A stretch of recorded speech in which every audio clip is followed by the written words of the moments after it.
Paul said an interesting statement in Acts 9. No, it's Jesus who said this in Acts 9, verse 16.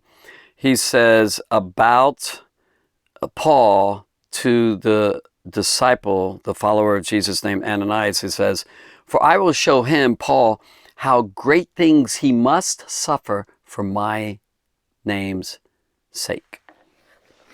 I'm going to show him what he's going to have to suffer for my name's sake. And Paul said that, the sufferings that he experienced kind of filled up the lack of the sufferings of Christ for the church of Jesus Christ. And he said, hey, I'm doing these things for the church's sake, Paul said. And this is a guy who's caused suffering on the church of Christ. You think Jesus was taking and getting him back for what he did to his people? Not at all. Not at all. No, not at all. But there's purposes and reasons for it.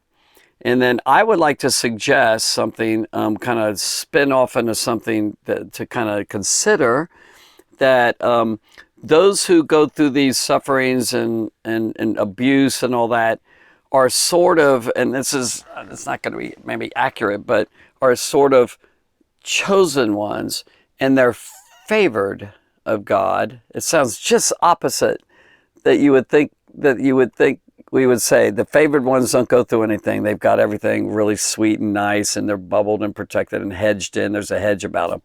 There was a hedge about Job until God decided to allow Satan to operate in his life deeply, really, really with a lot of suffering.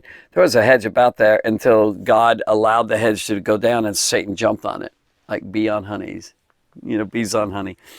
And so I would suggest that those who go really deep into suffering, if you listen to my video before this, if you haven't listened to that one, about the depths, knowing the depths through suffering, depths of God, that people who go through suffering, no pain, no depth, no suffering, no depth, deep. And so those who go through a whole lot are really kind of like, in a sense, privileged. I know that sounds weird. It's such a paradox. It's totally opposite of what you would think it would be. But if you've gone through a whole lot, consider yourself favored and blessed. Now, if you're the one that's caused all the suffering and all that, and you screwed yourself up, because of your wrong decisions and you messed up and everything, and don't say, I hate that when people blame God for it. But if God allowed others to do it to you, God allowed Paul to go through, oh my goodness, what he went through. I've already mentioned it. You can listen to video stuff earlier, the clips there. But he had to flee from town to town. He was running, and he was lowered in a basket the very first time he was converted. In the very city, they were trying to kill him right away, and they lowered him at night. A lot of the houses were built in the walls, these thick walls. He was lowered in a basket on the outside of the wall to get out of there, to get out of Dodge.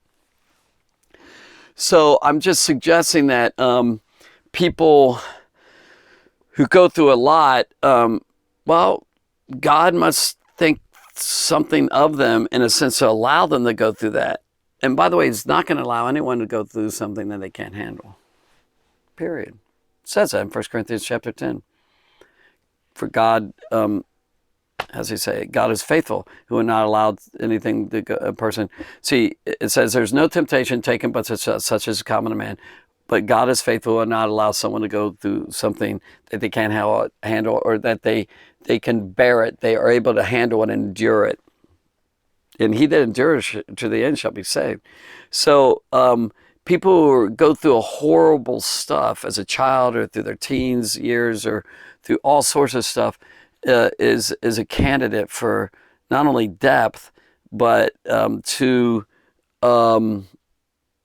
they're sort of blessed of God. It talks about blessed be you poor, blessed are the. Now that's in Luke 6. In Matthew 5, blessed poor in spirit. I think there's two different sermons here, possibly and probably, but still. He said, blessed are the, let's talk about Luke 6. He said, blessed are you poor, blessed are those who weep, blessed are those who, I could turn to it real quick. he said, blessed are those who weep, for you shall laugh. Later, woe to those who laugh, you shall weep.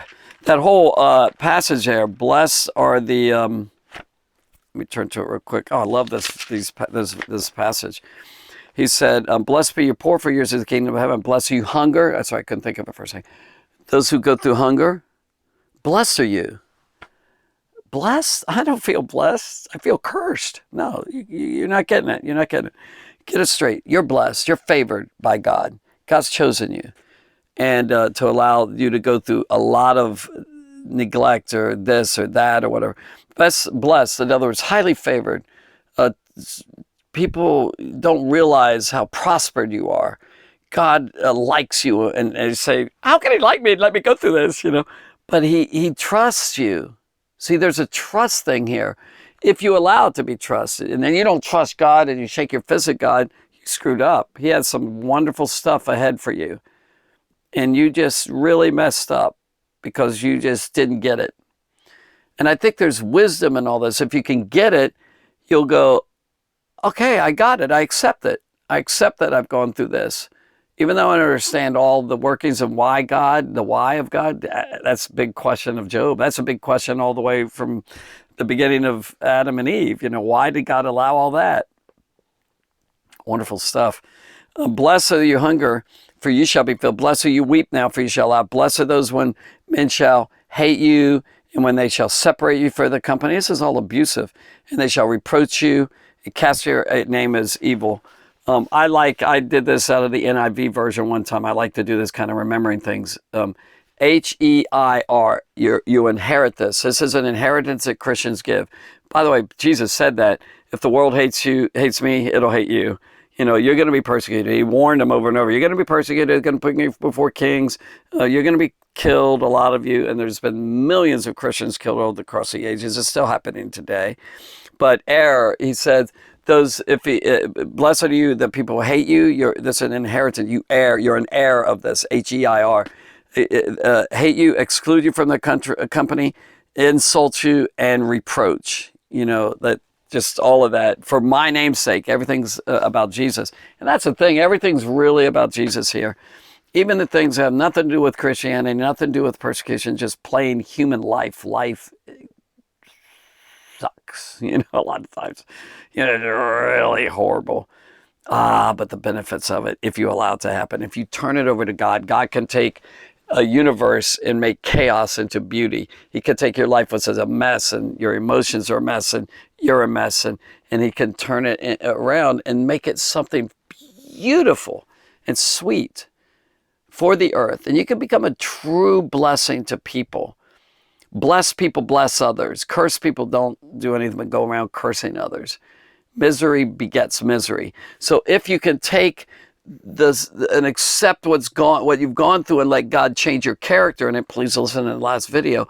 If you can embrace it and then just realize, okay, Lord, I've gone through this. You allow me to go through it.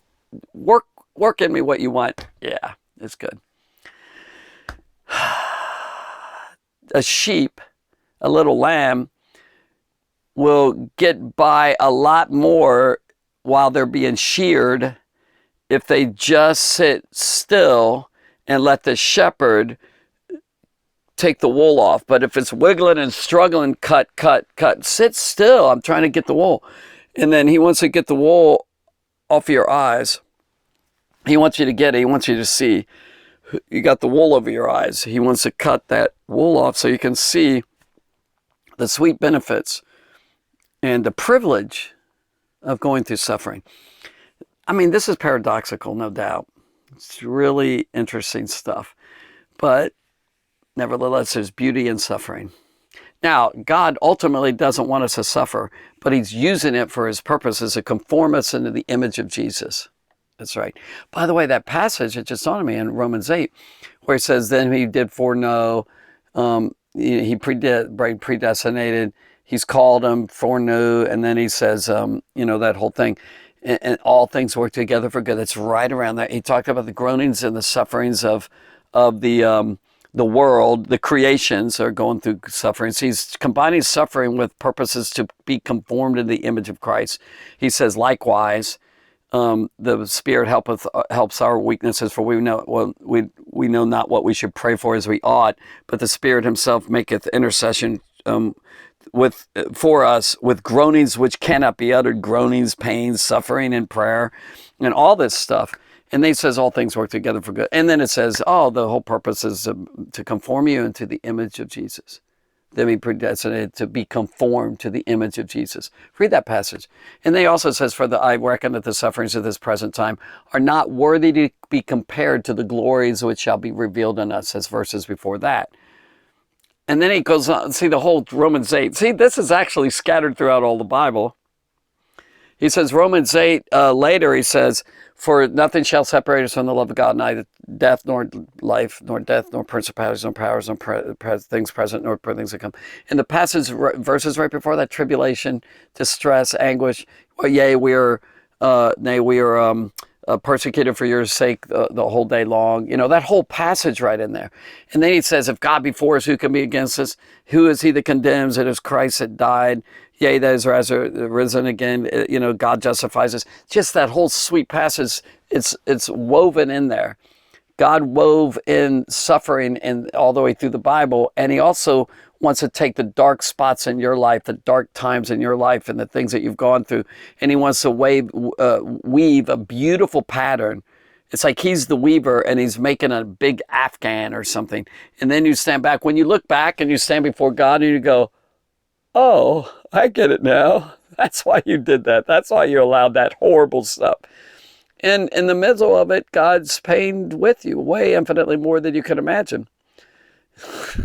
It's good. I love talking about this stuff. I can see it, feel it. It's good. All right. There you go. I'll just end there. Just God, maybe He has chosen you. Maybe He has favored you. Don't resist kicking against the pricks. Paul did. The goads.